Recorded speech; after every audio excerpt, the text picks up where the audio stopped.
आपण ମୋ ଚ୍ୟାନେଲରେ ସ୍ୱାଗତ। ମୁଁ ବିଦୁର ମଲ୍ଲିକ ଆପଣଙ୍କୁ ହୋଲି ବିଷୟରେ କିଛି କହିବା ପାଇଁ ଯାଉଛି।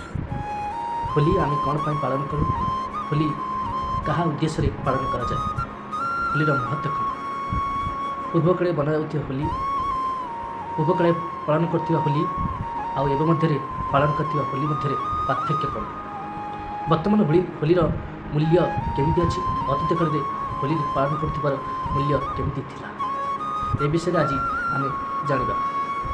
ଆସନ୍ତୁ ହୋଲି କେଉଁ ସମୟରେ ପଡ଼େ ଆଉ କେଉଁ ଋତୁରେ ପଡ଼େ।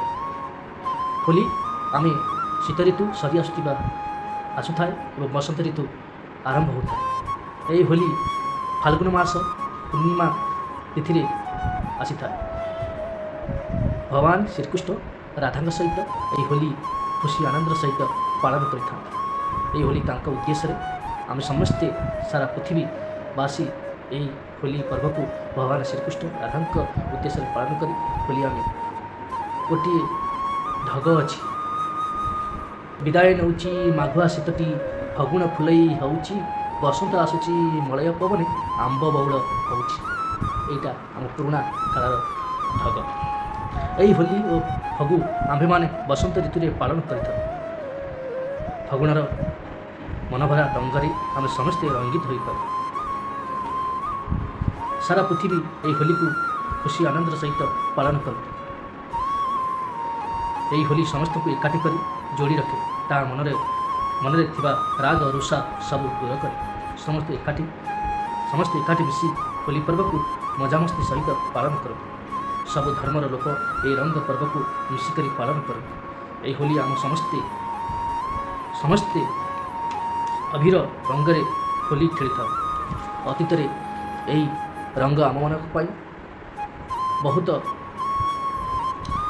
ଶରୀର ପାଇଁ ବହୁତ ଭଲ ହୋଇଥାଏ। ବର୍ତ୍ତମାନ ରଙ୍ଗ ଏବଂ ପୂର୍ବକାଳେ ଥିବା ରଙ୍ଗ ମଧ୍ୟରେ ବହୁତ ପାର୍ଥକ୍ୟ। ଯାହା ବର୍ତ୍ତମାନ ରଙ୍ଗ ନୁହେଁ, ବିଷାକ୍ତ, ଯାହା ଶରୀର ପାଇଁ ବହୁତ କ୍ଷତିକାରକ। ଭଗବାନ ଶ୍ରୀକୃଷ୍ଣ ଏହି ହୋଲିକୁ ଅଭିର ସହିତ ଖେଳୁଥିଲେ, ତାକୁ ସେଥିପାଇଁ ଫଗୁ ବୋଲି ହୋଲିକୁ ମଧ୍ୟ କୁହାଯାଏ। ବର୍ତ୍ତମାନ ଯେଉଁ ଅଭିର, ଯେଉଁ ରଙ୍ଗରେ ହୋଲି ଆମେ ସମସ୍ତେ ଖେଳୁଛୁ, ତାହା ଆମ ପାଇଁ ବହୁତ କ୍ଷତିକାରକ, ଶରୀର ପାଇଁ ବହୁତ କ୍ଷତିକାରକ। ଯାହା ଆମର ଯେଉଁ ହେୟାର ଅଛି ତାହା ପାଇଁ ମଧ୍ୟ ବହୁତ କ୍ଷତିକାରକ। ଆମର ଭଗବାନ ଯେଉଁ ଚକ୍ଷୁ ଦେଇଛନ୍ତି, ଯାହାକି ଆମେ ସାରା ପୃଥିବୀ ସାରା ଦୁନିଆକୁ ଦେଖିଅଛୁ, ସେ ତାହା ପାଇଁ ବି ବହୁତ କ୍ଷତିକାରକ। ଚର୍ମ, এই ଯେଉଁ ଚର୍ମ, ସୁନ୍ଦର ଚର୍ମ ଆମେ ପାଇଛୁ, ଯେଉଁ ସ୍କିନ୍, ସେଇଟା ମଧ୍ୟ ବହୁତ କ୍ଷତିକାରକ। ଆଜିକାଲି ହୋଲି ଅଭିରରେ ଖେଳ ହେଉନି, ରଙ୍ଗରେ ଖେଳୁଛନ୍ତି। ରଙ୍ଗରେ ଯାହା ରଙ୍ଗ ଏଠି ଲାଗିଗଲେ, ଯେଉଁ କେମିକାଲ ରଙ୍ଗ ଶରୀର ଲାଗିଗଲେ ମାସ ଧରି ବି ଛାଡ଼େନି। ସେହି ରଙ୍ଗ, ବିଷାକ୍ତ ରଙ୍ଗରେ ଆମେ ହୋଲି ଖେଳୁଛୁ। ଆପଣମାନେ ସମସ୍ତଙ୍କୁ ମୁଁ ଅନୁରୋଧ କରୁଛି, ଆପଣ ସମସ୍ତେ ଅଭିରରେ ରଙ୍ଗ ଖେଳନ୍ତୁ। ରଙ୍ଗ କେବଳ ଅଭିରରେ ହିଁ ଖେଳାଯାଏ। ଆପଣ ସମସ୍ତେ ଯେଉଁ ରଙ୍ଗ ଖେଳୁଛନ୍ତି, ଏହି ରଙ୍ଗରେ ଭାଇ, ବନ୍ଧୁ, କୁଟୁମ୍ବ ସମସ୍ତଙ୍କ ସହିତ ରଙ୍ଗ ଖେଳାଯାଏ। ଛୋଟରୁ ବୁଢ଼ାମାନଙ୍କ ପର୍ଯ୍ୟନ୍ତ, ବୟସ୍କ ଲୋକ ପର୍ଯ୍ୟନ୍ତ ମଧ୍ୟ ଆମେ ଏହି ହୋଲି ପାଳନ କରିଥାଉ। ବୟସ୍କ ଲୋକଙ୍କର ପାଦରୁ ଆମେ ପ୍ରଥମେ ହୋଲି ରଙ୍ଗ ଖେଳିଥାଉ।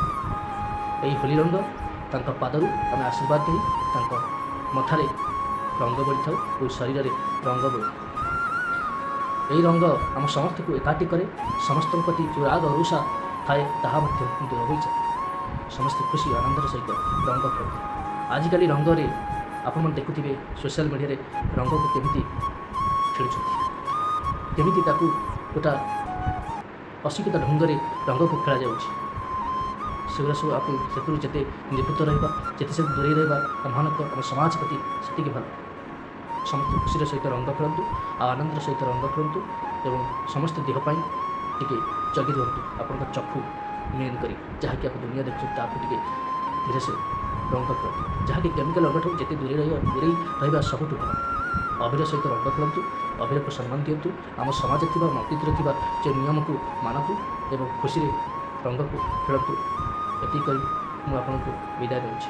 ଆପଣଙ୍କର ଅତି ପ୍ରିୟ ବିଦୁର। ଆପଣମାନଙ୍କୁ ମୁଁ ଦୟାକରି ହାତ ଯୋଡ଼ି ଆପଣମାନଙ୍କୁ କହୁଛି, ମୋ ଚ୍ୟାନେଲକୁ ସବସ୍କ୍ରାଇବ୍ କରନ୍ତୁ। ଏହି ବାର୍ତ୍ତାକୁ ସମସ୍ତ ପାଖରେ ପହଞ୍ଚିବା ପାଇଁ এই ଭିଡ଼ିଓକୁ ସମସ୍ତଙ୍କୁ ସେୟାର କରନ୍ତୁ, ସମସ୍ତଙ୍କୁ ଜଣାନ୍ତୁ ଆଜିକାଲି ରଙ୍ଗ ଆଉ ପୂର୍ବକାଳେ ଥିବା ରଙ୍ଗ ଭିତରେ ପାର୍ଥକ୍ୟ କ'ଣ, ଫରକ କ'ଣ, ଏ ରଙ୍ଗ ଖେଳ କ'ଣ ପାଇଁ କରାଯାଇଛି, ଆଉ ଏ ରଙ୍ଗ କାହା ଉଦ୍ଦେଶ୍ୟରେ ଖେଳାଯାଏ ସମସ୍ତେ ଜାଣନ୍ତୁ ଏବଂ ସମସ୍ତଙ୍କୁ ଜଣାନ୍ତୁ। ଜୟ ଜଗନ୍ନାଥ, ଜୟ ମା।